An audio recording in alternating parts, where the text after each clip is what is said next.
박용철은 이처럼 살과 피로 쓰여지는 시가 외워지기를 바란다.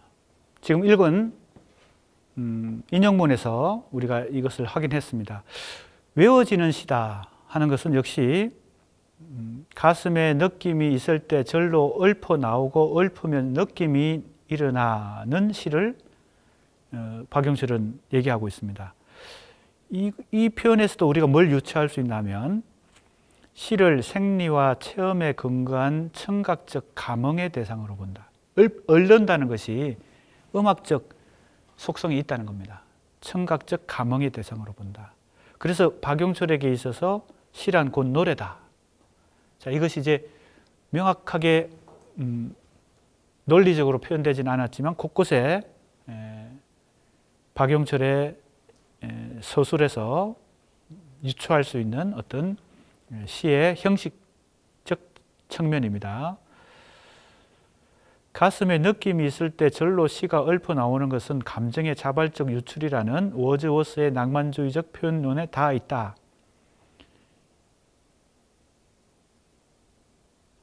이거야말로 표현론이죠. 감정의, 그죠? 내면 감정의 표현이니까, 표출이니까. 모방론, 전통적으로 문학론의 중심을 차지했던 모방론에 대응하는 표현론은 이 낭만주의 문학론에서 가장 대표적으로 발견할 수 있습니다.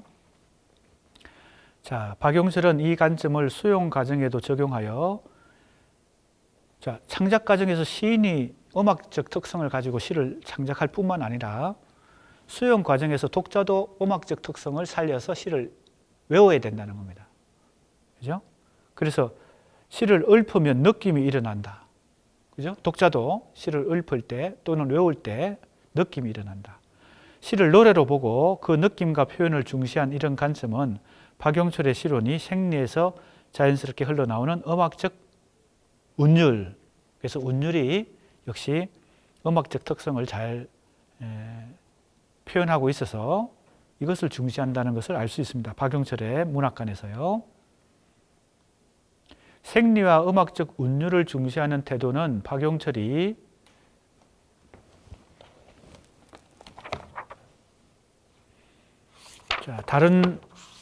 다른 곳에서도 이제 발견할 수 있는데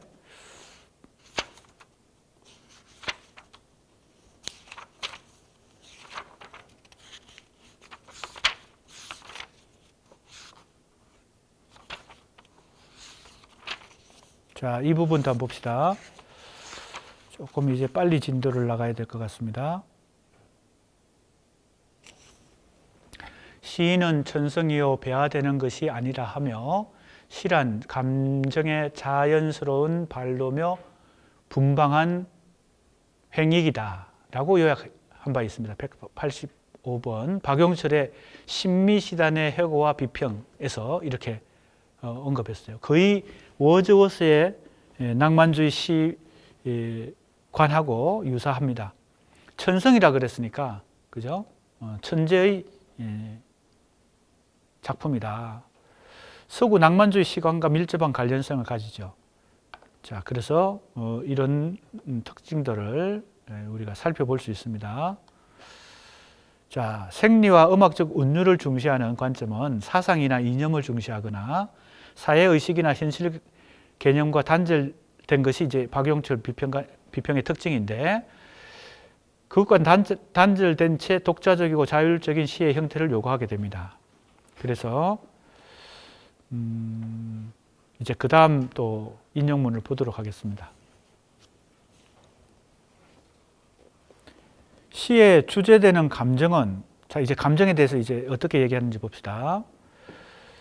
언어에 대해서도 중시한다는 것인데, 자, 감정을 중시하는 것은 아직 언어 이전에 시인이 가지고 있는, 그죠? 내면에 있는 것입니다. 그런데 이게 시로 창작되는 과정에서는 언어 표현의, 그죠? 매개, 언어의 매개를 통해서 시라는 결정체가 나타나죠. 그렇기 때문에 이 낭만주의 시관에서 중시하는 이 감정, 영감, 이 차원에 이제 시 창작 과정에 언어가 중요하다는 것을 탐구하게 됩니다.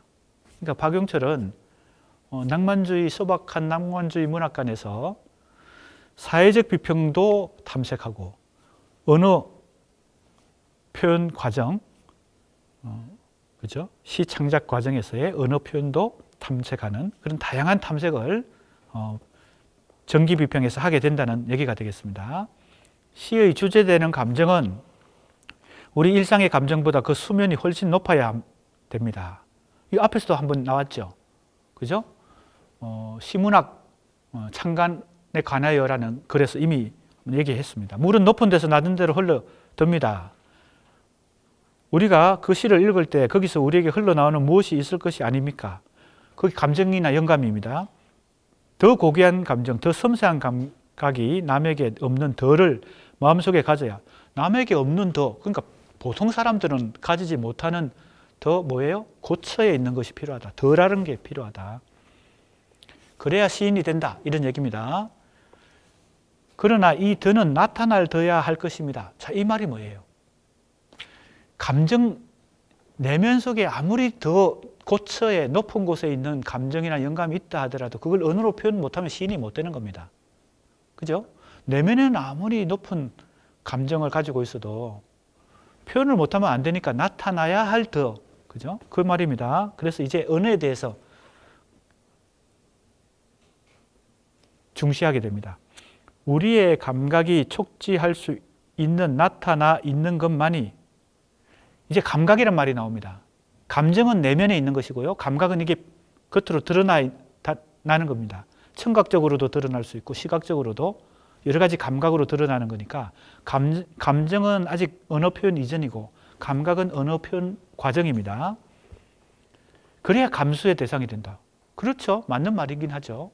그래서 내면적으로는 이미 시인보다 더 위대한 감정을 갖고 있더라도 그걸 표현을 못하면 시인이 못 되는 거죠. 그건 뭐 어찌 보면 당연한 얘기입니다. 그림 그리기를 배우지 않은 사람이 좋은 경치를 그리기 위하여 붓을 들기로 그려놓은 것을 본 우리는 웃을 뿐입니다. 예. 그 다음에 고귀한 감정과 섬세한 감각이 중요함을 역설합니다. 고귀한 감정과 능력의 표현의 능력이라는 중간 제목까지 달고 있습니다. 그래서 자, 그 다음 또 인용문을 보겠습니다. 신미시단의 회고와 비평이라는 글입니다. 지금 이 평론입니다. 이것은 몇 년도에 발표했는가 하면요.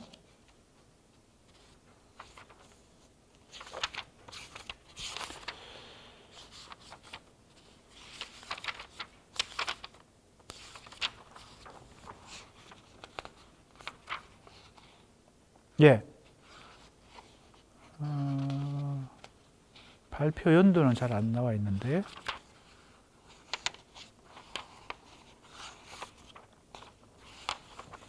예, 그 다음 인용문을 한번 보겠습니다.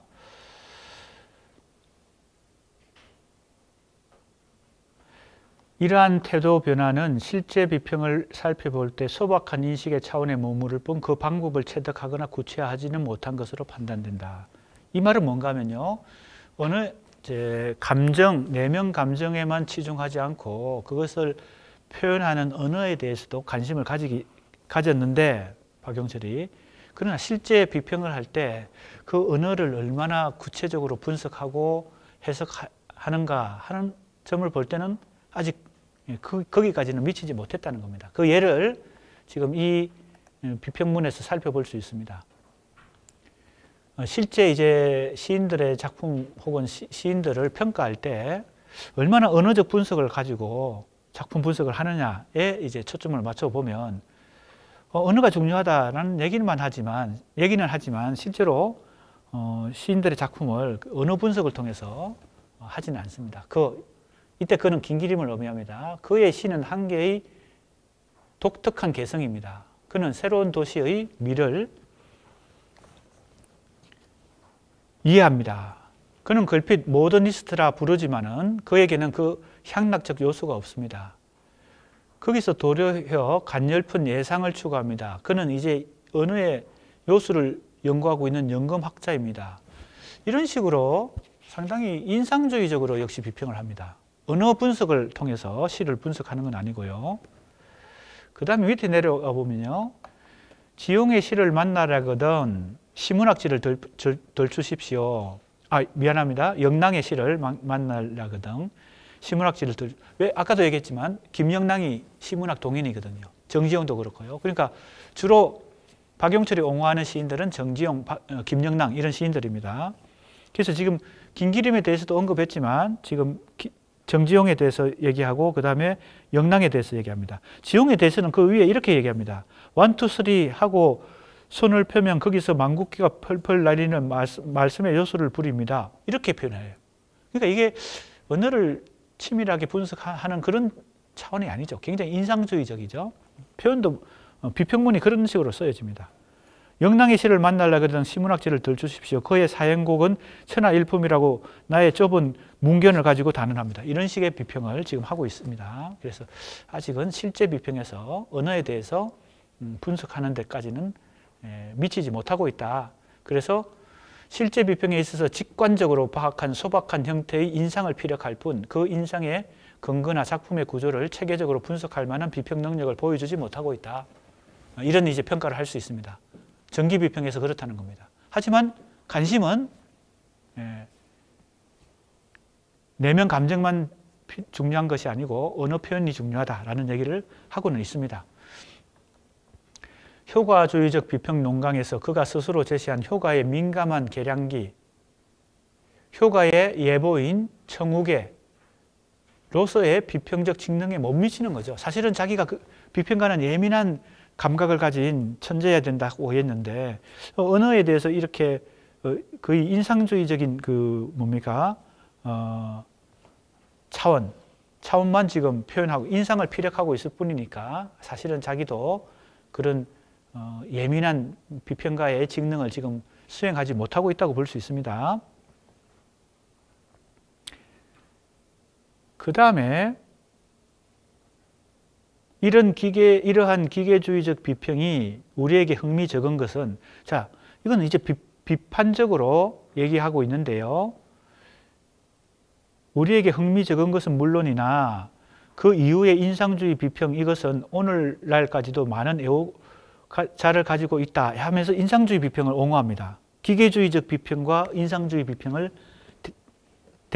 대립시키면서 기계주의 비평과 다른 인상주의 비평을 옹호합니다. 성심을 가지지 않고 비교적 소박한 마음으로 작품을 대하여 인상을 받아들이고 그 인상을 매력 있는 필치로 기술하려야 한다. 이런 얘기입니다. 이때 성심은 한자를 봐야 돼요. 아직 마음이 성립하지 않았다는 뜻입니다. 그러니까 아직 뭔가 아까 우리 칸트의 얘기로 따지면 관심이 없는 거죠. 즉 이해관계가 아직 개입되지 않은 어떤 순수한 상태라는 뜻입니다. 성심을 가지지 않고라는 뜻은요. 아직 무관심하다는 뜻입니다. 즉 그 칸트가 얘기한 무관심의 관심이에요. 공평무수한 마음으로 이 작품을 본다는 겁니다. 소박한 마음으로 작품을 그게 이제 인상주의 비평이라고 자기는 이제 박용진은 이걸 옹호하는 입장입니다. 매력 있는 필치로 기술하려야 한다. 작품의 가치 판단보다 해석에 가까워 우리 감상의 지도가 되며 그 작품을 기연 삼아 자신의 심정을 토로하는 예술적 작품을 스사로 지어낸다. 이랬어요. 작품을 인연 삼아서 기연 삼아서 자기의 심정을 토로한다. 사실은 이런 비평은 좀 객관적 비평이 아니죠. 좀 주관주의적 비평이죠. 인상주의 비평은 이런 주관주의적 요소가 다분히 있습니다. 그런데 박용철은 그러한 비평을 지금 옹호하는 입장에서 얘기를 하고 있습니다. 박용철은 이 글에서 예술의 사회적 효과를 비평가의 비상한 천재적 진맥을 중심으로 논하면서 인상주의 비평을 옹호하고 있다. 그죠? 고전주의 비평은 약간의 믿음받은 고전을 표준 삼아 몇 개의 법칙을 추출하여 그것으로 예술 비평의 척도로 삼는다. 이게 바로 기계주의 비평이라고 비판적으로 지금 평가하고 있는 고전주의 비평을 지금 얘기합니다. 그것과 다르게 상반되게 인상주의 비평은 소박한 마음으로 작품의 인상을 받아들여 매력 있는 필치로 기술한다. 그리고 가치 판단보다는 해석을 중시하고 작품을 기현 삼아 자신의 심정을 토로하는 독창성을 가진다. 이런 식으로 이 인상주의 비평이 가지고 있는 특성을 얘기하면서 옹호합니다. 어찌 보면 이러한 박용철의 비평은 당시 김환태의 인상주의 비평이나 김문집의 창조적 비평과 일맥상통하는 측면이 있습니다. 자, 이 당시 1930년대에 김환태의 비평도 있고 박용철의 비평도 있는, 여기 김문집의 비평도 있는데 그런 인상주의를 옹호하는 입장에서는 상당히 일맥상통한다는 뜻이 되겠습니다. 그것이 최재석, 김기림 등의 주주주의 비평이나 이마, 김남천 등의 사회적 비평과 거리를 두고 있죠. 자, 이것은 우리가 쉽게 알 수 있습니다. 자, 효과주의적 비평 논강을 쓴 이유가 이제 나타납니다. 효과주의적 비평 논강은 일종의 사회적 비평인데, 자, 존재로서의 실론이 아니죠. 작품 자체에 관심을 갖는 게 아니고 이 작품이 어떻게 독자나 비평가에게 그리고 사회에 영향을 주느냐에 대한 관심인데, 이 효과주의적 비평 논강을 발표하면서 어느 비평을 경쟁 상대로 삼은 거예요? 마르크스주의 비평, 즉 이마의 비평 대표적으로요. 그래서 이런 언급을 하게 됩니다. 이 평론에서요. 마르크스주의 예술 비평에 대한 비판을 보여줍니다. 막스주의가 우리의 심리에 따라 예술의 사회적 기초를 설명하는 데는 적지 않은 성공을 얻었으나 이랬어요. 자, 마르크스주의 비평을 얘기합니다. 예술의 사회적 기초를 설명하는 데는 성공했다. 그 반면에 예술의 생리학이라고 부를 만한 예술의 특성, 왜 많은 사회 현상 가운데 예술 현상이 분화되어 오는가? 왜 한 계급의 예술적 표현이 특히 갑이라는 예술가를 통해 이루어지는가? 자, 그러니까 같은 계급이더라도 특정한 어떤 A라는 혹은 갑이라는 사람에게 왜 이 예술적 능력이 발생했느냐? 마르크스주의 비평은 그걸 설명하지 못한다는 거죠. 그래서 예술의 사회적 기초를 설명은 했지만, 그런 데는 성공했지만 예술의 생리학이라고 말할 수 있는 개별적 인간의 그 예술적 능력을 어떻게 마르크스주의가 그 계급 현상으로 설명할 수 있느냐라는 지금 일종의 비판을 하고 있는 겁니다. 그리고 왜 어른 예술가 병보다 더 강한 표현력을 가졌느냐? 이게 이제, 자, 우리가 유추해보면 박용철이 강조하고자 하는 문학의 생리적 요소는 바로 이런 부분이라고 볼 수 있습니다. 개인의 예술적 능력, 이건 마르크스주의가 설명하지 못한다는 거죠. 왜 A보다 B가 더 능력이 있느냐, 예술적 표현 능력이 있느냐, 뭐 이런 얘기죠. 거기에는 부족하여 예술 발생학으로서는 완성을 보지 못하고 있다. 예술의 사회적 기초는 성공했지만 예술의 발생학은 성공하지 못했다. 이건 이제 자기가 지금 강조하고 있는 부분이죠. 생리학이라고 표현하기도 하고 발생학이라고도 표현합니다. 또 작품의 평가에 있어서 그의 정치적 영향만을 결정하기에 급하여 그 영향을 일으키게 하는 예술 특유의 경로를 이해치 못하는 혐이 있다. 그런 문제가 있다는 겁니다. 자, 예술 특유의 경로. 작품을 평가할 때 그 작가나 시인이 가지고 있는 정치적 영향을 중심으로 평가한다는 겁니다. 자, 이 말을 사실은 염두에 두고 이런 비판을 하고 있는 것입니다. 이마가 카프 계열의 비평을 대표하고 있기 때문에 막스주의 예술 비평이 예술의 사회적 효과의 객관적 청량을 목표로 하면서 도려혀 작품의 효과를 면밀히 추측하려는 것보다 작가의 의도에 의하여 분류해 치우는 작가의 의도, 작가가 어떤 이데올로기를 가졌느냐, 어떤 당파성을 가졌느냐, 어떤 이념을 가졌느냐, 거기에 따라서 분류한다는 겁니다. 이것이 일면 예술이 사회에 끼치는 영향에 미소하여 그를 측정하기 어려운 것과 예술의 특성을 이해하기 부족하여 그 형식적 조건을 등한시함에 연유한다. 형식적 조건을 등한시한다. 자, 이제 마르크스주의 비평을 이제 비판하면서 자신의 주장을 펼치고 있습니다. 자, 두 가지 관점에서 비판하죠. 하나는 예술 발생학 관점이고 하나는 사회적 효과의 측정입니다. 자, 이제 정리하면 그렇습니다. 예술 발생학은 말 그대로 생리학에 가까운 것이다. 그리고 예술이 어떻게 사회 현상 가운데 분화되었는가. 그런데 마르크스주의 비평은 이 예술도 사회 현상과 거의 동등하게, 그죠? 등가로 취급하죠. 그래서 계급적 혁명의 입장에서 역사적 단계에 따라서 계급의, 그죠? 계급의 뭐예요? 분화 과정, 이런 것을 가지고 사회 현상으로 예술 현상을 분석하기 때문에 지금 박영철이 볼 때는 그걸 등가적으로 볼 게 아니라 사회 현상 가운데서 예술 현상이 분화되어 나오니까 그 미묘한 차이와 분화 현상을 밝혀내야 예술의 독특한 예술의 경로를, 그죠? 확인할 수 있는데 마르크스주의 비평은 그 예술의 경로를 무시한다는 겁니다. 예술 특유의 경로를 이해치 못한다는 거죠. 예술 특유의 경로. 예.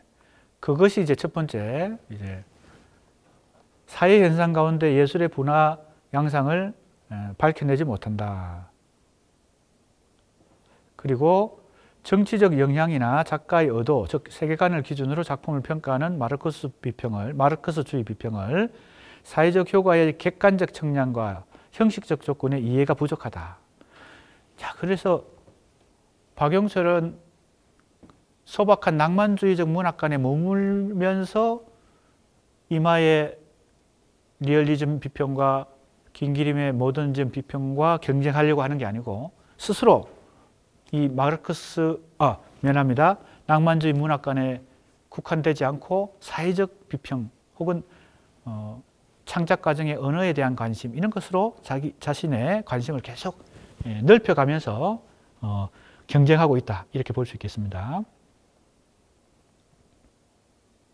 이러한 비판은 마르크스주의 비평이 지닌 한계를 정확히 지적하고 있는데 우리는 박영철의 비판이 예술의 수용 과정뿐만 아니라 창작 과정의 관점을 고려하고 있음을 주목할 수 있다. 자, 이 효과주의적 비평 논강에서 수용 과정뿐만 아니라 창작 과정도 같이 고려한다는 것이죠. 예술의 사회적 효과를 주제로 하는 것이어서 수용 과정의 관점이 중심이 되는데, 그렇죠? 독자나 비평가가 어떻게 받아들이느냐, 그러니까 수용 과정이 중심입니다. 그런데 여기에 창작 과정의 관점을 함께 고려한다. 이것이 이 효과주의적 비평 논강에서 우리가 엿볼 수 있는 박영철의 관심이다, 이렇게 볼 수 있겠습니다. 그래서 왜 그런가 하면 예술의 생리학이라고 하는 것, 이 발생학이라고 하는 것은 수용 과정이 아니거든요. 창작 과정을 얘기하잖아요. 예술의 생리학, 발생학은 창작 과정입니다. 그러니까 박영철에게 전기 비평에서는 주로 수용 과정이 많았지만 창작 과정에 대해서, 즉 시인이 작품을 창작하는 과정에 대한 관심도 어느 정도 포함되어 있었다고 볼 수 있습니다. 그런데 본격적으로 창작 과정에 대한 관심으로 본격적인 비평 활동을 하게 되는 것은 후기 비평에 갔습니다. 그래서 전기 비평은 존재의 실론과 수용 과정의 관점이고요. 후기 비평은, 자, 교재가 있는 사람은 199쪽입니다. 이게 이제 후기 비평이거든요. 거의 우리가 이제 후기 비평을 할 순서가 됐습니다. 변형의 실론과 창작 과정의 탐색입니다. 크게 보면 전기 비평과 후기 비평의 질적 구분이 일어나는 것은, 전기 비평은 수용 과정에 주로 관심을 가졌다면 후기 비평에 가면 창작 과정에 주로 관심을 가진다.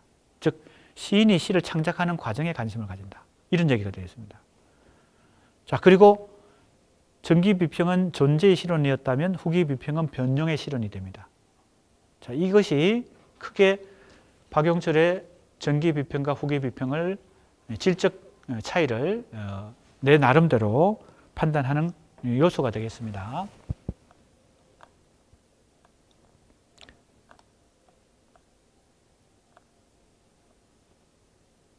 자, 그러면 계속해서 아까 이어서 해보겠습니다. 이 수용 과정에 대한 탐색의 특징은 인상주의 비평으로 요약될 수 있죠. 수용 과정은 독자나 비평가가 작품을 수용하는 과정인데 박영철이 강조하고 있는 것은 인상주의 비평입니다. 그리고 그것을 굉장히 옹호하고 있습니다. 주로 무엇과 대비시킵니까? 고전주의 비평과 대비를 시킵니다. 고전주의 비평은 기계주의 비평이다 라고 비판하면서 인상주의 비평을 옹호하는데요. 이 방법은 앞에 인용문에 나타난 대로 예술의 생리학이라고 부를 만한 예술의 특성을 훼손하지 않고 보존하고 전달함에 주안점이 놓여진다. 그죠? 예술의 생리학이라고 부를 만한 특성을 보존하는 것. 자, 그 부분을 한번 읽어보겠습니다.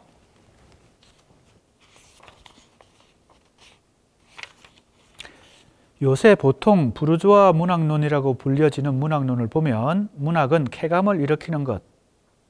그러나 그것은 상인이 돈을 얻음 같은 발명가의 발명을 발명가가 발명을 완성함 같은 군인이 전성함 같은 쾌감이 아니라 직접 실생활의 이해관계를 떠난 쾌감. 자, 이게 바로 칸트의 무관심의 관심이죠. 번역이 조금 이제 차이가 있긴 한데 여기서는 뭐예요? 이해관계를 떠난 이해관계 이런 뜻이죠. uninterested interest. 그죠? 이해관계를 떠난 이해관계. 다른 말로 하면 무관심성의 관심. 이 칸트의 판단력 비판의 핵심 개념 중에 하나입니다.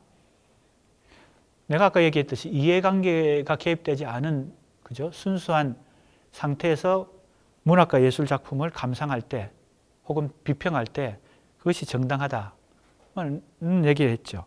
여기서 예를 들었던 것이 뭡니까?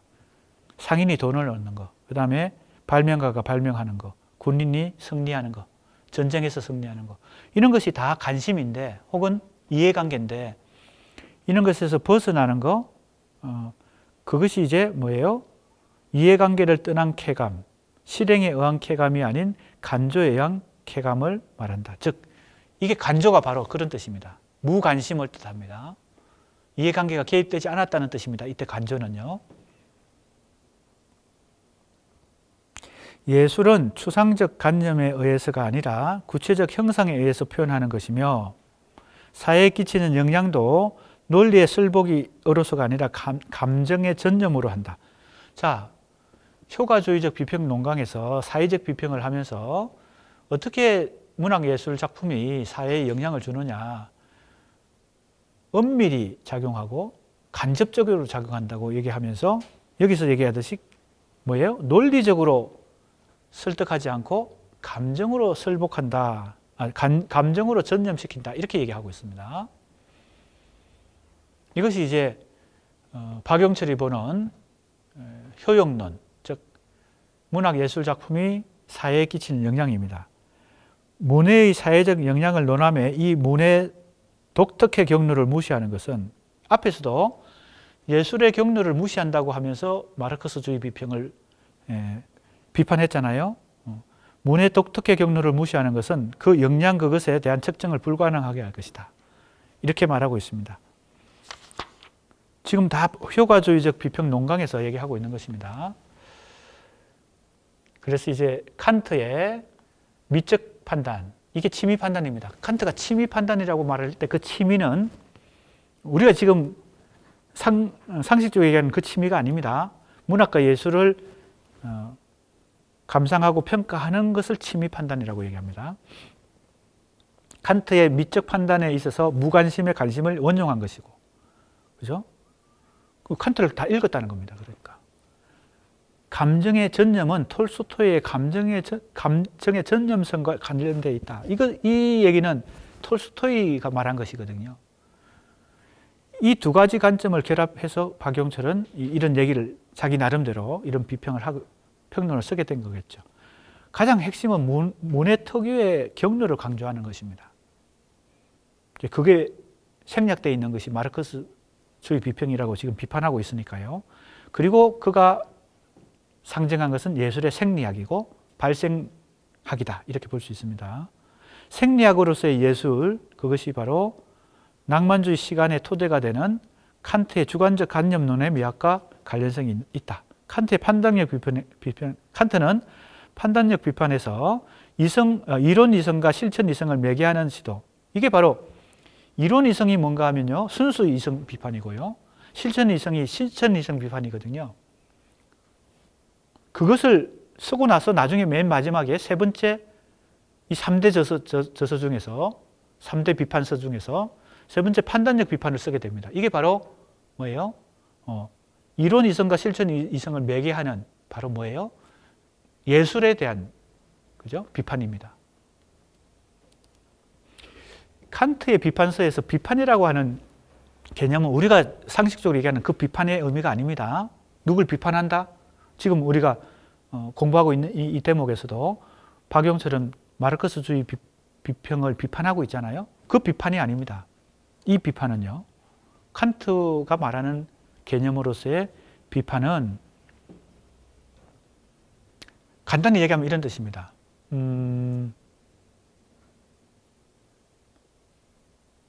경험 이전에 그 경험의 조건이 되는 것, 가능 조건을 얘기합니다. 그걸 따지는 것, 그걸 검토하는 것.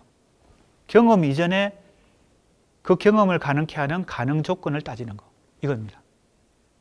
그러면 지금 잘 보세요. 이건 약간 엿길로 샜는데 칸트의 3대 주저가 순수 이성 비판, 실천 이성 비판, 판단력 비판이잖아요. 이때 비판이라는 그 단어가 의미하는 것은 인간의 순수 이성, 실천 이성, 판단력이 바로 뭡니까? 예술 판단입니다. 예술 작품을 비평할 수 있는 평가할 수 있는 그 판단력, 이 세 가지 능력이, 그죠? 그 경험 이전에 우리가 그런 경험을 하면서 살아가잖아요. 우리가 순수 이성도 발휘하고 실천 이성도 발휘하고 판단력도 발휘하면서 살아가거든요. 예술적 판단도 하잖아요. 예술 작품에 대해서 판단을 하잖아요. 그런 능력을 발휘하고 살아가는 그 경험 이전에 그러한 경험을 가능케 하는 조건입니다. 인간에게는 그런 가능 조건을 미리 가지고 태어난다는 거죠. 개나 돼지는 그걸 가지고 태어나지 못했기 때문에 뭡니까? 순수 이성, 실천 이성, 판단력 이성이 없는데 인간은 그걸 가능 조건으로 타고난다는 겁니다. 경험하기 이전에. 그걸 내가 경험하면서 살지만 모든 인간은 그 가능 조건을 따지는 겁니다. 그래서 칸트의 철학은 항상 초월론적 철학입니다. 초월론이라고 하는 것은 조금 전에 얘기했던 그 비판이라는 뜻과 같은 거예요. 그게 가능한 조건을 따져보는 겁니다. 칸트의 철학은 그래서 그 이전의 철학과는 상당히 특성이 다릅니다. 근본 조건을, 인간 정신 능력의 근본 조건을 다 따져보고 고찰해서 그걸 쓴 것이 순수 이성 비판, 실천 이성 비판, 판단력 비판인 거죠. 그러니까 판단력 비판에서는 인간이 예술 작품을 어떻게 판단하고 비평할 수 있는가의 그 가능 조건을 다 따져본 것이니까 상당히 인간 정신의 가장 근본적인 차원을 뭡니까? 철학적으로 탐구했다, 이렇게 볼 수 있습니다. 지금 약간 엿길로 샜습니다만 지금 칸트를 이해하려면 이 단어부터 이해해야 되니까, 비판이라는 단어부터 이해해야 되니까 그런 설명을 좀 했습니다.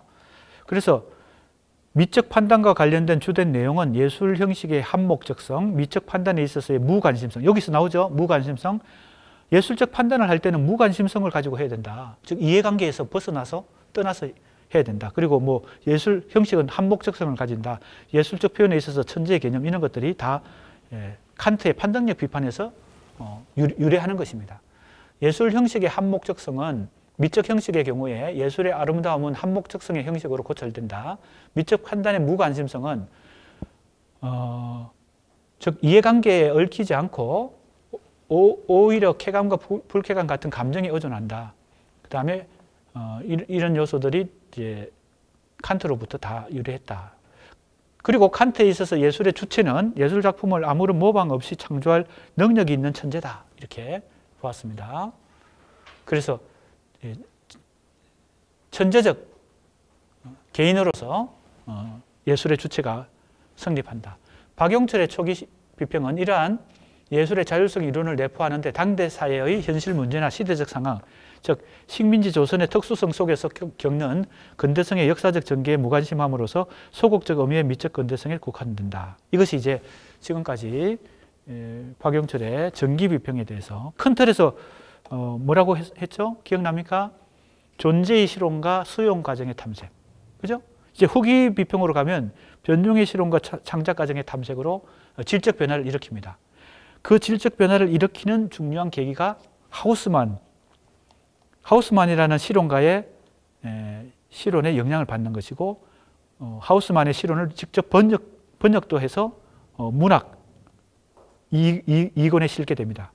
이 문학이 뭔가 하면 아까 얘기했죠. 시문학을 창간하고 이게 1호, 2호, 3호 정도까지 나오고 여러 가지 사정에 의해서 그 동인들이 또 흩어지고 이러니까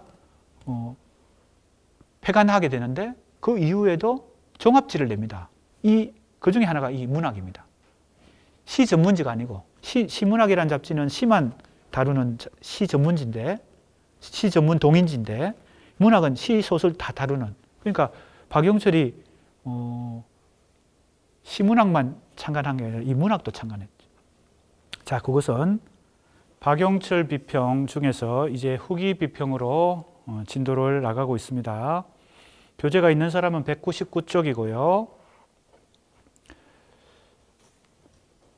자, 큰 제목이 199쪽에 변용의 실론과 창작 과정의 탐색입니다. 전기 비평과 질적 차이를 보여주는 후기 비평은 전기 비평이 존재의 실론이었다면 이제 변용의 실론이고요.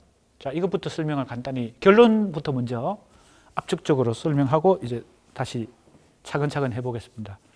존재의 실론은 작품 자체에 초점이 맞춰져 있죠. 변용의 실론은 어디에 초점이 맞춰져 있을까요? 시인이 시를 만드는 과정에서 변용이 일어난다는 겁니다.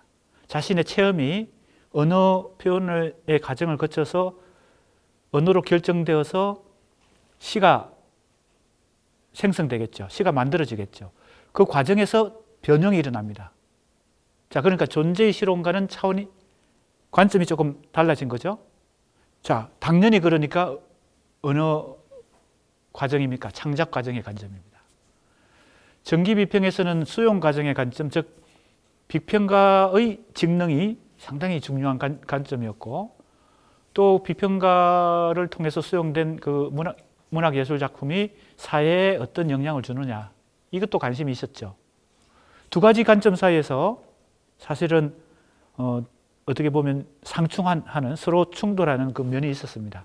존재의 실론과 수용 과정의 관점에서요. 그런데 후기 비평에 가면 어떤 질적 변화를 일으켜서 변용의 실론과 창작 과정에, 즉 시인이 시를 창작하는 과정에 주로 초점을 맞춥니다.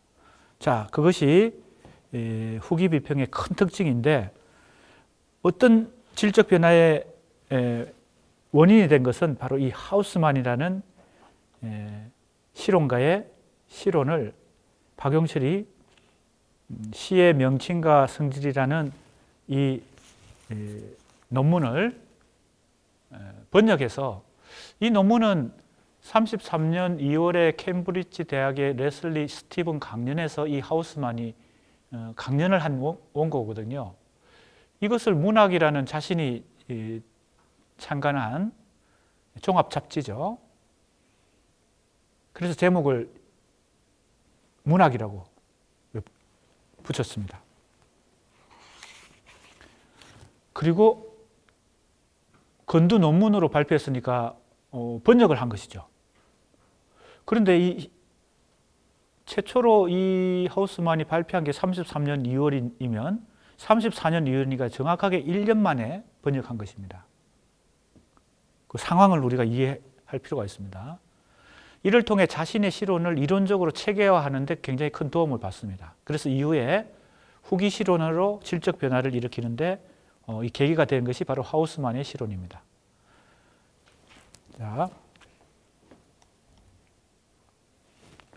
자, 여기서 보면 하우스만의 실론이 박용철에게 미친 영향은 두 가지 관점에서 정리될 수 있다. 첫 번째는 초기 비평의 전기 비평의 입장을 확인하는 것이고, 자, 이걸 읽고 박용철은 아마 자기가 그동안 전기 비평에서 보여줬던 자신의 문학관을 다시 확인하는, 그래서 반가운 느낌으로 읽었겠죠. 또 하나는 시적 특징에 대한 새로운 이해를 얻는 것입니다. 기존의 입장을 확인하는 동시에 새로운 어떤 착상을 얻게 된다 하는 것입니다. 그만큼 이 하우스만의 이 실론, 시의 명칭과 성질은 박용철에게 중요한 영향을 주었다, 이렇게 볼 수 있습니다. 자, 기존의 입장을 재확인하는 관점은, 자, 우리가 이미 전기 비평의 특징을 살펴봤죠. 비평가의 입장에서 시를 보는 수용 과정에 관한 관점을 다시 확인하게 됩니다. 여기에 그런 게 포함되어 있으니까요. 두 번째, 후자는, 즉 새로운 이해를 하게 되는 것은 시인의 입장입니다. 즉 창작 과정입니다. 즉 이 하우스만의 논문을 통해서 수용 과정의 관점이라는 기존의 자신의 입장도 재확인하고 창작 과정의 관점을 새롭게 수립하는데 착상을 갖게 된다, 이런 얘기입니다. 우선 기존의 입장 확인을 살펴봅니다. 지금 이 인용한 것은 박용철의 평론이 아닙니다. 번역한 것이고 하우스만이 글입니다. 그래서 그 점을 유념해야 되겠습니다. 자, 하우스만이 이렇게 얘기합니다. 시의 주제를 논하는데 최초의 장애는 그 언사의 본래부터 은밀함이라고 나는 말했다. 자, 시를 주제적으로, 즉 내용적으로 논하려고 하는데 장애가 되는 것은 원래 그 애매함입니다. 애매함이라고 말했다. 원래 시는 애매모호한 것을 특징으로 하니까요. 다른 언어보다 미묘하고 애매하고 모호하죠. 그래서 애매함을 하우스만도 얘기했습니다. 그러나 우리는 이제 제2의 아마 보다 큰 곤란한 것은, 즉 판단자로서의 능력 유무, 감지자의 감수성 유무를 결정하는 곤란이 우리를 기다리고 있다. 즉 시를 읽는 사람의 능력 차이가 있다는 겁니다. 자, 그래서 어떤 사람은 그냥 일반 독자가 되고 어떤 사람은 고급 독자가 되고 또 때로는 문학 평론가가 되고 이렇게 하는 거겠죠. 내가 시를 만난다면 그것을 알아볼 수 있겠느냐, 시를 감지할 수 있는 기관을 나는 가지고 있느냐. 기관, 그죠? 단지 머리로 시를 이해하는 게 아니고 몸으로 시를 감지해야 된다. 그래서 기관, 시를 감지할 수 있는 기관을 가지고 있느냐. 하우스만의 이 시론이 박용철이 원래 가지고 있었던 그 생리에 입각한 생리의 시론에 상당히 부합한다고 볼 수 있습니다. 여기 있어 보세요. 감지라고 할 때 기관을 얘기하잖아요. 이게 생리와 상통하는 몸으로 시를 만난다는 것이죠. 자, 감지자의 감수성을 가지고 있느냐 없느냐, 유무가 이제 이 비평을 하는 입장에서 곤란이 된다. 그 다음에 매슈 아놀드가 말한 바와 같이 워즈워스 신도들은, 자, 워즈워스, 자, 내가 여러 번 얘기했죠. 낭만주의 시관을 가지고 있는 낭만주의 시인이죠. 그러니까 신도들이라 그랬으니까 이 낭만주의자들, 이런 뜻입니다. 낭만주의 시를 옹호하는 자들은 흔히 저희 시인을 그릇된 점에서 칭송했다. 그의 철학이라고 부를 것에 저희들은 가장 애착을 가지고 우주의 도덕성과 사물은 선으로 향한다는 그의 신념을 수용하고, 자, 철학, 도덕성, 선, 이런 어떤 개념들, 이런 주제들을 옹호했다는 겁니다. 그러나 뭐예요? 그러나 사람의 가슴을 섬자입니다. 섬관해서 한눈에 꿰뚫어 본다는 거죠. 섬관해서 그의 의견이나 신념을 아무렇게도 알지 않는 무수한 사람의 눈에 눈물을 가져오는 저 감동적인 은사에 대해서 그들은 특별한 감수력이 없었다. 자, 어떤 논리에 대해서는 이해를 해도 시의 주제에 있어서 이런 어떤 눈물을 가져오는 감동적인 언어에는 무감각했다. 이렇게 얘기합니다. 이게 하우스만의 주장입니다. 그래서 하우스만은 시를 감지하는 감수성이 상당히 중요한데 이건 아무나 가질 수 있는 게 아니다. 그리고 시의 언사가 본래부터 애매하다. 이 애매한 언사를 어떻게 예민한 감수성으로 받아들일 수 있는 사람이 이제 좋은 독자가 되는 거겠죠. 그래서 시를 감상하고 수용하는 비평가의 관점에서 초점이 지금 맞춰져 있죠. 그러니까 박영철의 정기비평은 존재의 실론과 수용 과정의 관점이고 효과주의적 비평 논강에서 주로 비평가의 직능에 대해서 주로 얘기했으니까 이런 하우스만의 주장은 상당히 자기 입장과 부합하는 것이었다. 이렇게 볼 수 있습니다.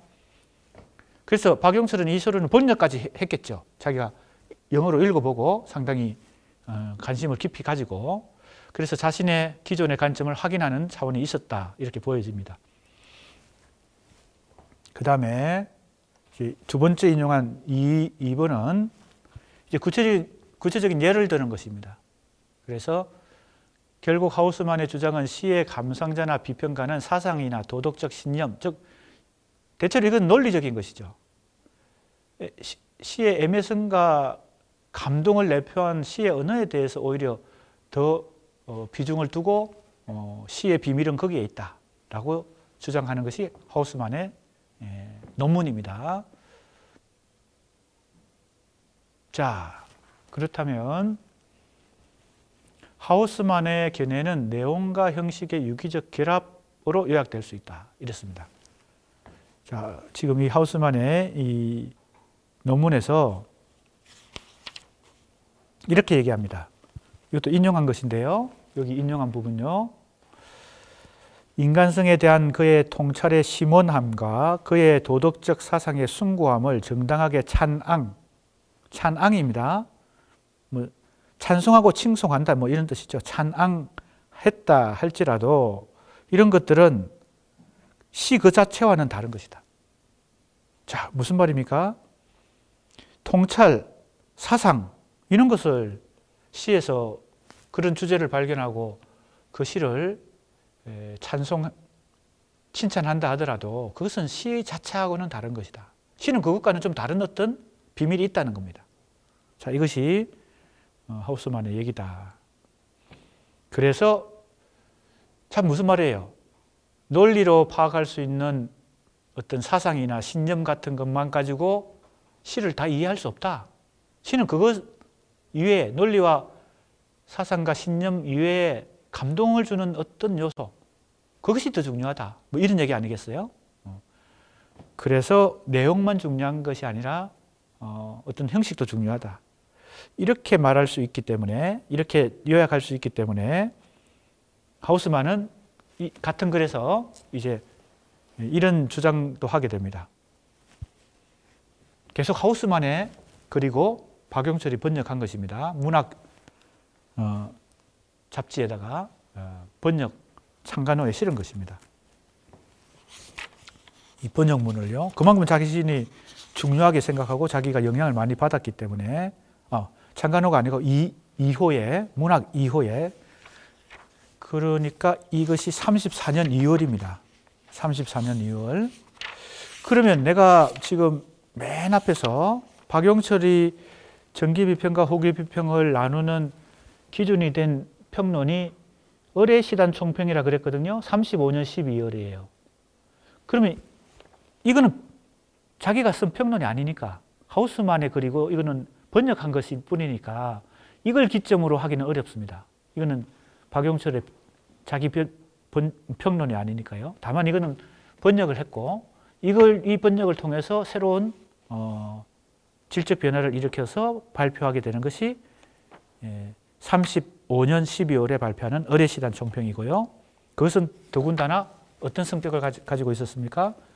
이미 김기림 이마가 논쟁을 벌이고 있는 상황에서 개입한 것입니다. 뛰어든 것이에요. 그리고 이제 자신이 이제 전기 비평에서의 관점을 후기 비평에서 질적 변화를 일으켜서 발전시키는 그 와중에 김기림과 이마가 논쟁을 벌이니까 자기가 거기에 뛰어든 거죠. 그래서 의례시단 총평이 전기 비평과 후기 비평을 나누는 기준이다. 나는 그렇게 판단을 했고, 그 이후로 의례시단 총평 이후로 이런 창작 과정의 관점, 변형의 실론이라는 이 자신의 특유의 관점을 발전시킵니다. 자, 이게 하우스만이 계속 얘기하고 있습니다. 시는 말해진 내용이 아니요, 그것을 말하는 방식이다. 무슨 얘기예요? 내용보다 형식이 더 중요하다는 거지. 어떤 주제보다 그 내용을 말하는 방법이 중요하다.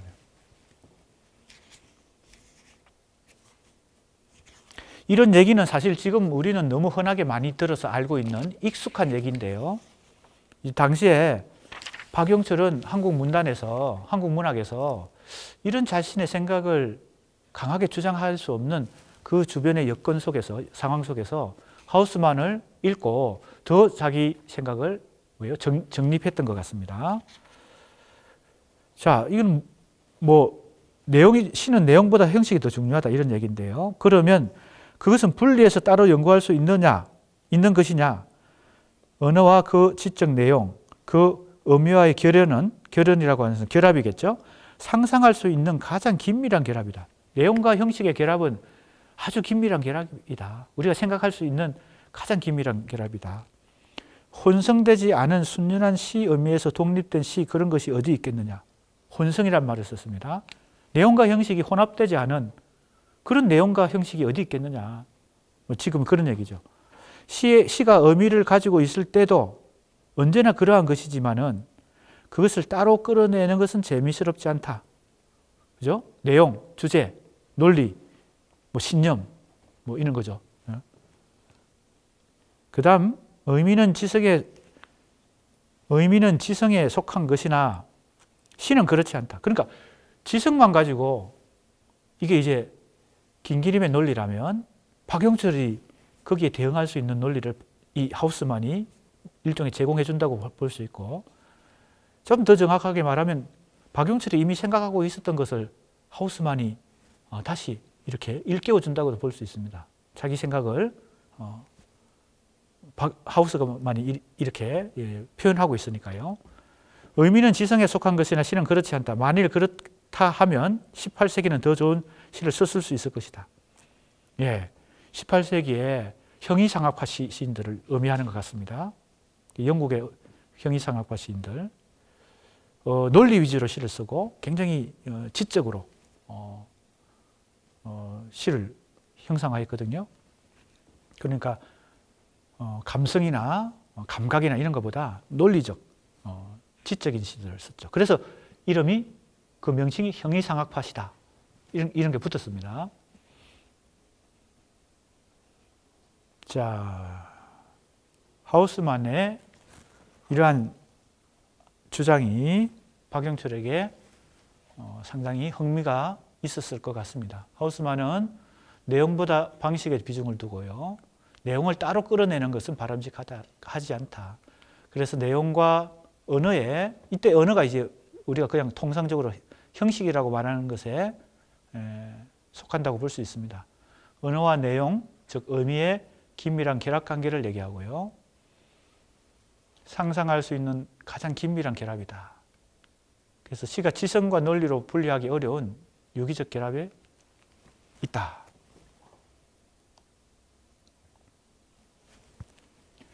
박용철은 자신의 전기 비평에서 이미 그렇게 얘기했죠. 그 무엇까지를 세밀하게 규정하려고 하면 다만 편협에 빠진다 했을 때 그 무엇, 그죠?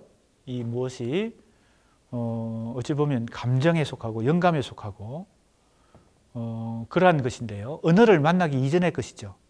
그러니까 이제 지금 약간은 관점이 다르지만 그 이전의 차원을 논리, 신념 이런 것으로 지성적인 것으로 보는 관점이 있고, 그걸 감정이나 영감으로 보는 관점이 있지만 대동소이한 것은 뭡니까? 언어 이전의 단계란 겁니다.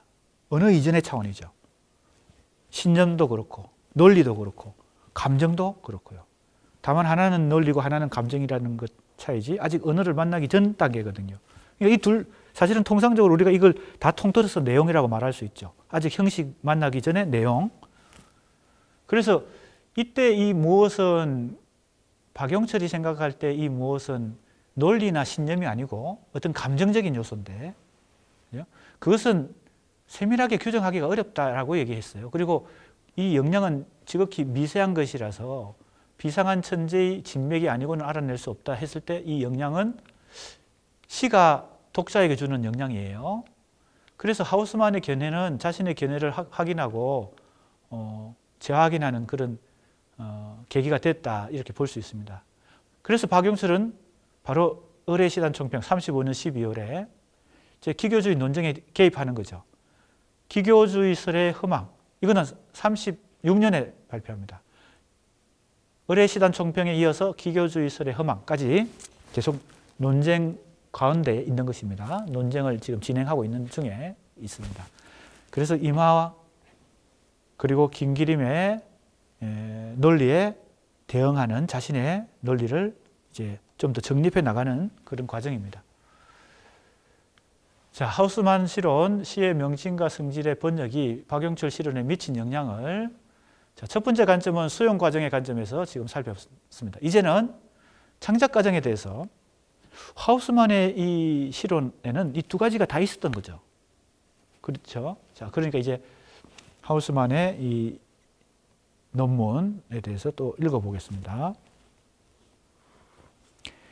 자, 시작의 기술, 그죠? 시창작의 기술입니다. 그것은 내가 오늘 내 주제로 처음 생각해 보았던 것이다. 거기 복제, 복제라는 것은 숨어서 잠재해 있는, 그죠? 엎드려서 잠재해 있는 이런 뜻입니다. 복제해 가지고 있는 일련의 사실은 그것을 실제로 행사하고 있는 사람도 대부분 그것을 모르고 있고, 자, 시창작을 하는 과정에서 시인도 그걸 잘 모른다는 겁니다. 그 창작 과정에 그걸 설명할 수가 없죠. 원래 예술 창작이라는 것은 좀 비밀스러운 것이라서, 엄밀한 것이라서 그 창작을 하는 본인도 사실은 그걸 설명하기가 어렵죠, 논리적으로. 그래서 그것을 모르고 있고, 그들이 성공할 때의 그 성공은 본능적 분별과 청각의 자연적 우수하는 것은 우월하다는 뜻이 아닙니다. 우수하다, 뛰어나다 그런 거죠. 자연적으로 뛰어난 것에 의거한다는 겁니다. 예술가의 그 본능적인 분별, 그리고 청각이 가지고 있는 자연적인 뛰어남, 이런 것에 좌우한다는 겁니다. 모든 시작의 조건이 되어 가지고 있는 자연 법칙과 좋은 시작이 줄 수 있는 쾌감의 비밀한 원천을 포괄하고 있는 이 잠재적 기초는 비평가에게 많이 탐색되지 않았다. 비평가들이 그동안 이거 별로 관심을 가지거나 탐색하지 않았다. 뭐에 대해서? 시작의 기술에 대해서. 이게 바로 뭐예요? 창작 과정입니다. 근데 하우스만은 지금 자신의 그래서 강연문에서 창작 과정에 대해서도 지금 뭔가를 얘기하려고 하고 있고, 그동안 비평가들이 이거에 대해서는 별로 얘기한 적이 없다.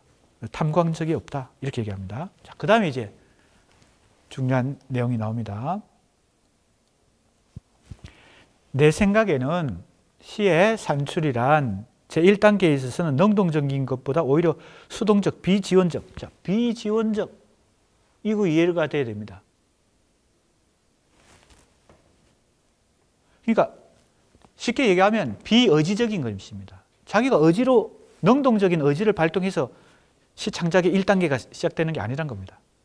시창작은 뭐 시창작만 그런 게 아니겠죠. 다른 예술 창작도 포함되는 거겠죠. 시창작의 첫 번째 단계는 수동적으로 내가 내 의지로 그러니까 비지원적인 것이죠. 비의지적으로 시작한다는 겁니다. 자, 이런 게 바로 박용철이 생리적 비평, 실론을 그죠? 정립하는데 영향을 줬겠죠. 영향을 줬을 수도 있고, 박용철이 이미 그렇게 체험적으로 이미 자신의 생각이 그래 했는데 하우스만이 좀 더 논리적으로 설명했을 수도 있겠죠. 만일 내가 시를 정의하지 않고 그것이 속한 사물의 종별말을 말하고 말 수 있다면 나는 이것을 분비물이란다. 분비물이라는 표현이 사실 이게 수동성을 갖고 있죠. 분비된다는 거는, 그죠? 그리고 또 분비물은 생리적인 것입니다. 우리 인간을 포함해서 모든 동물들이나 식물들이 분비물이 있잖아요. 그 분비는 어떻게 보면 내 의지로 분비되는 수도 있지만 그거는 생리에 의해서 자연 발생적으로 혹은 수동적으로 분비가 되는 거죠. 그래서 분비물이라고 하고 그 예로서 뭐라고 그래요? 종나무의 수지, 나무의 수액 같은 거예요. 자연스러운 분비물이든지 폐모 속의 진주. 자, 조개 속의 진주가 어떻게 해서 만들어져요? 여기 뭐라고 표현합니까? 병적 분비물이든지 간에 내 자신의 경우로 말하면 이 후자인 줄로 생각한다. 즉 종나무의 수지처럼 자연스러운 분비물이 아니고 조개 속의 진주처럼 병적 분비물이다. 자기 경험에 의하면 그렇다는 겁니다. 뭐가? 시가 처음 만들어지는 첫 단계, 발생의 첫 단계에서는 내가 걸어갈 때 내 마음속으로 갑작한 설명할 수 없는 감동을 가지고 어느 때에는 시의 일, 이행이 어느 때에는 한꺼번에 일절이 흘러 들어온다. 내가 막 만들어낸 게 아니고 저절로 어디선가 그게 발생했다는, 샘물이 솟아오르듯이. 이게 영감이죠. 혹은 낭만주의 문학관하고도 통하는 면이 있습니다. 이것과 정반대되는 시관이 바로 제작의 시죠. 시는 제작하는 것이다. 즉 인위적인 어떤 가공을 통해서 만들어내는 것이다. 이런 논리가 가장 선명하게 나타나는 것이 바로 모더니즘 이론이고 모더니즘 비평입니다. 그것을 가장 우리 한국에서 정확하게 그리고 가장 먼저 보여준 사람이 김기림입니다. 김기림이 굉장히 강조하면서 낭만주의 문학관과 정대립되는 제작의 시를 얘기하거든요. 제작의 시. 시는 만드는 것이지 저절로 생기는 게 아니다. 이런 얘기죠. 자, 그러니까 우리가 아주 근본적인 문학적 입장과 문학적 관점의 이 차이가 김기림 이모와 박영슬 사이에서 아주 선명하게 한국 문학, 현대 문학사에서 처음으로 30년대 초에 이렇게 본격적으로 경쟁이 시작되는 것입니다. 그래서 기교주의 논쟁이라는 이 논쟁이 하나의 논쟁으로 그냥 문학사에서 의미가 있는 것이 아니라 상당히 그 이후에 큰 어떤 여파를 끼치게 된다. 그 이후에 내가 이 학기 초에 처음 얘기했죠. 1930년대부터 90년대 혹은 지금 2010년대, 2020년이 지금 도래했는데 에까지 이르는 큰 흐름을 이 세 사람의 비평이 이제 물꼬를 텄다는 겁니다. 그것이 그 시의 일부를 형성해야 할 운명에 있는 시 전편의 희미한 상을 동반해 가지고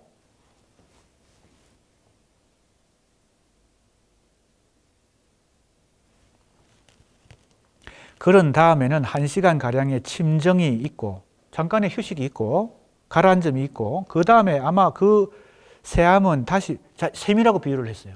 자신의 그 시상이 떠오르는 이걸 샘에 비유하고 있습니다. 하우스만이. 내가 아까 그래서 이게 샘이 솟듯이 자연 발생적으로 솟아나는 것이 낭만주의 시관이다 그랬는데 그것과 상당히 통하는 면이 있습니다. 이렇게 내에 와서 제공되는 시사의 원천은 내가 인식할 수 있는 한에서는 10년, 즉 흉화는 가슴이거든요. 어디서부터 시가 시작되느냐? 뭡니까? 자기 내에 와서 부딪히기 전에 이 흉화로부터 시작되어서 그것이 샘 솟듯이 자기에게 그죠? 충격을 주고 나중에는 이 지성에까지 이른다는 겁니다. 시작은 지성이 아닌 것이죠. 흉화, 가슴에 있다. 그리고 그것은 분비물이다. 능동적인 게 아니고 수동적인 비의지적인 것이다. 이런 지금 얘기들을 하고 있습니다. 이런 것이 시 창작 과정의 자기 체험과도 연결되는 그런 지금 체험적 실론이다. 이렇게 볼 수 있습니다. 이것이 이제 바로 박영철에게 후기 비평의 질적 변화를 일으키는 중요한 계기가 되는데 뭐예요? 시인이 시를 창작하는 과정에 초점을 맞추고 비평을 하는 것입니다. 자, 그래서 하우스만은 이 강연의 주제가 시작의 기술이다. 즉, 시 창작의 과정이다. 과정에서 어떤 기술에 대해서 얘기하고 있다는 것이고, 그래서 시 창작 과정에 대한 탐색입니다. 시인들이 의식하지 못하는 것은, 그죠? 비밀한 원천을 포괄하고 있어서 잠재적 기초이기 때문이다. 잠재적이라는 것은 현실화되기 전에 단계가 잠재적인 거잖아요. 이 잠재적인 것은 어떤 속성을 갖고 있습니까? 이걸 탐구한 철학자가 그 유명한 베르그송입니다. 베르그송은 인간의 이 능력이, 정신 능력이 현실화되기 이전 단계, 즉 잠재적인 능력을 탐구했어요. 사실 어떻게 보면 이걸 무의식이라고 말할 수 있죠. 의식 이전의 단계니까. 자각하지 못하고 의식하지 못하는 그 차원의 인간의 정신 능력이니까 이후에 프로이트가 이걸 무의식이라고 그랬잖아요. 근데 이제 베르그송의 무의식은 프로이트의 무의식과는 조금 뭐라 그럴까요? 차원이 다르고 관점도 다릅니다. 하지만 의식 이전의 단계의 인간 정신적 차원이라는 점에서는 대동소이하고 공통점이 있습니다. 베르그송의 무의식이라는 개념과 프로이트의 무의식 개념요. 아무튼 지금 이 잠재적이라는 말이 나왔기 때문에 지금 베르그송 얘기가 나왔는데 잠재적 기초다. 박영철이 베르그송 철학까지 읽었는지 그거는 조금 더 조사를 해봐야 되겠지만은 아무튼 잠재적 기초란 말은 미안합니다. 지금 이거는 박영철의 표현이 아니고 지금 하우스만의 표현이니까 잠재적 기초란 것은요. 하우스만이 베르그송을 읽었는가? 이건 또 이제 실증적인 조사가 필요하고 검토가 필요한 것이지만 아무튼 내용으로 보면은 이거는 비의지적인 부분이다. 이거는 바로 베르그송적인 관점이죠. 베르그송적인 관점입니다. 그럼 그 무의식의 차원은 어떻게 발생하느냐? 내가 자각하지도 못하고 의식하지도 않는 차원에서 인간 정신의 능력 속에는 뭐가 있는 거예요? 그 잠재적 능력이 있는 거죠. 그 차원에서 정신의 능력이, 비의지적 능력이, 수동적 능력이 작동하고 있는 것이죠. 아마 이제 시 창작 과정에서 시인들의 시 창작 과정을 탐구하는 이 비평가들의 입장에서도 그런 잠재적 기초에 대해서, 잠재적 능력에 대해서 관심을 가질 만하죠. 그죠? 그러니까 하우스만이 그래 했고 박영철도 아마 지금 김기림, 이마가 하지 못했던 그 부분에 대해서 좀 지금 관심을 가지고 연구를 할 수 있다 이렇게 생각이 됩니다. 하우스만으로 인해서 그런 그런 계기가 마련됐다. 이 잠재적 기초에 대해서. 이번 인용문은 하우스만이 자신의 체험을 통해 이 창작 과정을 구체적으로, 아마 하우스만이 자신도 시 창작을 했기 때문에 구체적으로 서술하고 있다. 두 가지로 이어갈 수 있는데 시 창작의 1단계는 수동적 비지원적인 과정이고 또 그 원천은 어디냐? 10년이다. 그 두뇌가 아니다. 뇌가 아니고 가슴이다. 흉화다. 자, 그래서 첫째로 하우스만은 시작 과정의 불안과 필요를 전제하면서 그것은 능동적이 아니라 수동적인 것. 자, 시작 과정의 불안과 필요가 뭐냐? 이거는 체험을 해봐야 되겠죠. 그래서 시를 쓰거나 혹은 꼭 시가 아니더라도 창작을 하는 과정에서는 이걸 느끼게 된다는 거죠. 불안과 필요를 느끼게 된다.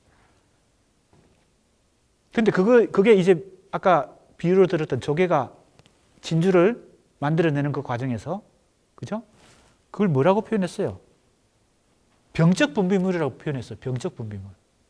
그것도 조금 음미해 볼 만합니다. 그러니까 뭔가 고통 속에서, 그죠? 자기 뼈를 깎는, 피를 말리는 고통 속에서 이 진주가 조개의 몸속에서 진주가 만들어지는 거 아니겠어요? 그걸 병적 분비물이라고 말하는 것 같아요. 그리고 분비물이라는 건 그러니까 의지보다는, 그죠? 능동성보다는 수동성이 지금 더 강하게 지금 작용한다고 보는 것 같습니다. 그래서 시작 과정의 불안과 피로를 전제하면서 그것이 수동적인 과정이다. 자, 이게 상당히 이제 중요하죠. 그리고 이 수동적인 것은 잠재적 기초. 그래서 이제 철학적으로는 아까도 얘기했지만 이런 인간 정신의 잠재적 능력에 대해서 탐구한 베르그송을 한번 관심 있는 학생들은 읽어볼 필요가 있습니다. 간단히 얘기하면 이거예요. 아까 우리 칸트 한번 나왔잖아요. 지난 시간에 칸트. 칸트가 한 철학은 간단히 얘기하면요. 정말 핵심만 딱 요약해서 얘기하면 인간의 능력이 가지고 있는 뭘 탐구한 거예요? 가능 조건. 인간 정신 능력의 가능 조건. 그러니까 순수 이성은 어떤 조건에서 가능하고 실천 이성은 어떤 조건에서 가능하고 판단력 비판은 어떤 조건에서 가능한가를 근본적인 철학을 한 것입니다. 인간이면 이런 능력을 타고나는데 이것이 어디까지 가능한가? 한계가 어디까지인가? 순수 이성에서 실천 이성에서의 한계는 어디까지인가? 그리고 근본 전제는 무엇이고 어디까지 가능한가? 판단력도 그래서 상당히 그것은 모든 인간들에게 다 보편적으로 해당되는 뭐예요? 기본 정신의 능력을 고찰한 것인데 철학적으로 살핀 것인데 한마디로 얘기하면 그건 어떤 인간 정신의 능력이에요? 인간의 현실적 정신의 능력입니다. 현실 속에서 이성이 작용하고 순수 이성, 실천 이성, 판단력은 다 현실에서 작용하는 인간의 정신 능력이에요. 자, 내가 지금 뭘 얘기하려고 합니까? 간단히 얘기하면 현실성과 잠재성의 두 가지 차원을 얘기하려고 하는 것입니다. 칸트가 인간 정신의 능력의 현실성의 차원에서 인간 정신의 능력을 탐구했다면 철학적으로 평생을 그래서 순수 이성, 실천 이성, 판단력 이걸 연구했고 그 판단력은 순수 이성과 실천 이성을 매개하는 상상력의 영역이고 그 상상력까지도 뭐예요? 칸트는 인간의 현실적 능력으로 정신 능력으로 다 본 거예요. 그런데 베르그송은 칸트가 했던 이 철학 작업은 인간 정신의 현실성의 차원인데 이것보다 더 중요하고 더 원천이 되는 것은 잠재성의 정신적 능력이란 겁니다. 잠재성의 능력이 없으면 현실성의 능력이 가능하지 않다는 거죠. 내 지금 얘기가 이해가 됩니까? 그러니까 예를 들면 프로이트가 무의식이 더 중요하고 무의식으로부터 의식이 발생한다라고 얘기했던 것과 비슷하죠. 베르그송이 이 인간의 잠재적 정신 능력에 대해서 철학적으로 탐구한 거는요. 그러니까 칸트가 현실적 인간의 정신 능력을 탐구했다면 베르그송은 이 현실적 인간의 정신 능력이 가능케 하는 그 더 기본이라는 것은 더 중요하다는 얘기죠. 이게 있어야, 즉 무의식이 있어야 의식이 있는 것처럼 잠재적 능력이 있어야 현실적 능력이 있다는 겁니다. 그렇게 해서 베르그송이 인간의 잠재적 정신 능력을 탐구한 것이 베르그송 철학이거든요. 뭐 꼭 베르그송을 들지 않더라도 지금 하우스만이 얘기하고 있는 이 주장과 앞으로 이제 박용철이 이걸 발전시켜서 자기 변형의 실현이라는 걸 만들어낼 때도 지금 이 잠재적 능력이라는 것에 우리가 좀 주목을 해봐야 됩니다.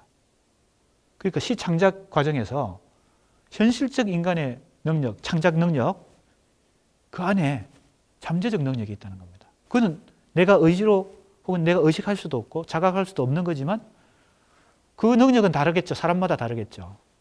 그죠? 그래서 어떤 사람은 아무리 노력해도 시인이 못 되는 사람이 있을 수 있습니다. 이런 얘기하면 좀 내가 야단 맞을 것 같은데. 자, 한번 좀 보겠습니다. 신체적 본능에 의한 수동성. 자, 이게 요약한 것입니다. 하우스만의 이론을 요약한 것이에요. 그 다음에 영감설입니다. 시 창작 과정에서는 몸에서 어떤 본능적으로, 이때는 수동성입니다. 즉 잠재적 능력입니다. 수동성이 작동하고 또 영감설이다. 이렇게 요약을 해볼 수 있습니다. 박용철은 초기 실론에서 이러한 시 창작 과정의 비밀을 어느 정도 감지하고 있었어요. 우리가 박용철 전기비평에서 이런 인식을 어느 정도는 볼 수 있지만 본격적으로는 표현하지 않았죠. 어느 정도는 이렇게 감지했다는 걸 알 수 있습니다. 그래서 우리는 시를 살로 새기고 피로 쓰고 만다. 우리의 시는 살과 피의 맺힘이다. 이렇게 말한 것도 상당히 이 수동성, 영감성, 그리고 생리에 의한 시 창작이죠. 그런데 이렇게 말할 때는 사실은 능동적 의지가 강하게 느껴지잖아요. 살로 새기고 피로 쓴다. 그리고 쓰고야 만다 이랬으니까 의지적이잖아요. 그죠? 능동적인 의지가 많이 개입되잖아요. 그런데 살과 피라는 것은 신체적, 생리적 소산이기 때문에, 그죠? 이것도 사실은 의지와 비의지가, 그죠? 능동성과 수동성이 사실 이게 혼재되어 있죠. 이 표현 속에 혼재되어 있습니다. 왜냐하면 살과 피는 자기 의지로 되는 게 아니니까요. 그래서 또 이제 떠나가는 배에 대한 평을 청하기 위해 김영랑에게 보낸 편지에서 박용철은 그 전에는 시를 짓는 기교, 그죠? 이 방법만 있으면 그저 지을 셈 잡았단 말이야. 그것을 이제 와서는 속에 덩어리가 있어야 나오는 것을 깨달았다. 자, 속에 덩어리. 이게 뭘까요? 뭔가가 있어야. 기교만 갖고는 안 된다는 거죠. 그러니까 기교로 시를 쓰는 것은 일종의 제작하는 시인데, 만들어내는 시인데, 그 안에 어떤 속에 엉어리가 있어야 된다. 덩어리가 있어야 된다. 이런 표현을 씁니다. 지금은 이제 굉장히 단순한 소박한 표현을 쓰고 있지만 앞으로 이걸 자기가 더 개념적으로 정립하기 위해서 노력합니다. 왜? 이게 중요하다고 생각하니까요. 기교보다는 이게 중요하다고 생각하니까. 자, 그래서 이걸 이제 해석하면 이렇게 됩니다. 하우스만이 말한 10년, 즉 흉화와 유사하죠. 요 속의 덩어리라는 것은. 요거는 박용철의 표현이고 요건 하우스만의 표현입니다. 박용철은 그 다음 문장에서 시를 한 개의 존재로 보고, 자, 그러니까 덩어리가 중요하다고 했는데 그 다음에 또 시를 한 개의 존재로 봤어요. 자, 그러니까 이제 관점이, 그죠? 하나의 관점이 통일된 관점이 아니라 다른 관점이 지금 서로 같이 공존하고 있습니다.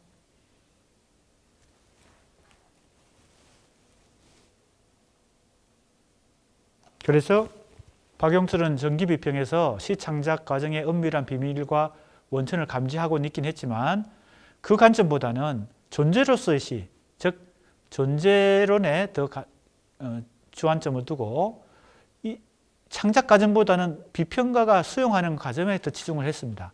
그래서 내가 지금 말하고 싶은 거는 후기 비평에 이르러서 비로소 창작 과정에 대한 이론이 등장하는 게 아니라는 걸 얘기하는 겁니다. 전기 비평에서도 이런 관심은 있었는데, 그러나 주안점은 존재로서의 시와 비평가의 입장이었다는 겁니다. 전기 비평에서는 이런 관심도 있긴 있었는데요. 자, 그래서 이제 후기 비평에 가면 본격적으로 창작 과정에 대해서 이제 이론을 정립해 나갑니다. 하우스만의 실론을 번역한 것이 중요한 원동력이 됐겠죠. 자, 그래서 시적 변형에 대하여 이것이 37년입니다. 자, 이 연도를 한번 확인해 봅시다. 하우스만 실론을 시의 명칭과 성질을 번역한 것이 34년 2월입니다. 34년 2월요. 그 다음에 지금 의례시단 총평이 35년 12월이고요. 기교주의설의 허망이 그 이후에 나오는데 시적 변형을 대하여는 그 다음에 37년에 나옵니다. 자, 그러니까 이렇게 되는 거죠. 하우스만 실론을 번역하고 기교주의 논쟁에 뛰어들고 그 다음에 자기 후기 비평의 이론을 더 정립해서 시적 변형에 대하여라는 글을 남기게 된다는 겁니다. 시적 변형에 대하여는 기교주의 논쟁이 끝나고 나서 이제 자기 나름대로 자기 이론을 발전시켜 나가는 과정에서 발표한 것이다. 예, 자, 그러면 다음 시간에 계속해서 박용철의 후기 비평에 대해서 공부하도록 하겠습니다.